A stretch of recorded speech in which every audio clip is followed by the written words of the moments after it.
Hi, my name is Stella Steinman, and for my science fair project, I made the Digital Daze Die.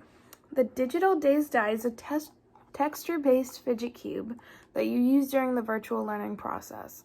Because of COVID and all the virtual learning and e-learning and whatnot, a lot of students have had inherent trouble learning on the computer due to distractions like background noises, their computer, their phone, and it's really easy to get distracted with just one phone notification and then get sucked up into a whirlwind of technology.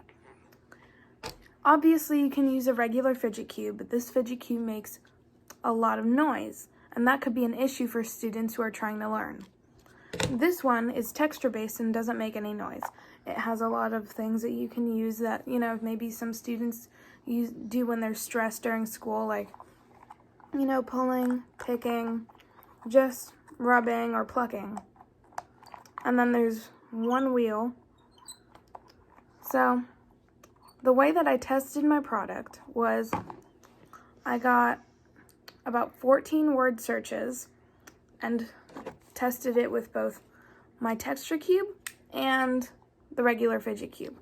I timed the amount of times that I got distracted during the process of trying to solve the word search, as well as the amount of time that it took me to complete it. Overall, my texture cube was almost half the amount of time and distractions as the regular fidget cube, which does prove my hypothesis to be correct. Now, the reason that I made my fidget cube is because when you are virtually learning, it is inherently hard for students who have issues with auditory and their surroundings to focus on what is being taught by the class. And because there is no supervision, it's extremely easy to get distracted by your background or any sounds that are being made. Now, when you use this cube, the different sides are all extremely loud, which can definitely lead to some big distractions during the learning process, because once you're trying to focus on what somebody's saying, and when you are trying to listen, the sounds that come out of the fidget cube can overtake the sounds that are supposed to be heard. Now, this one is all texture based, so there is no noise at all.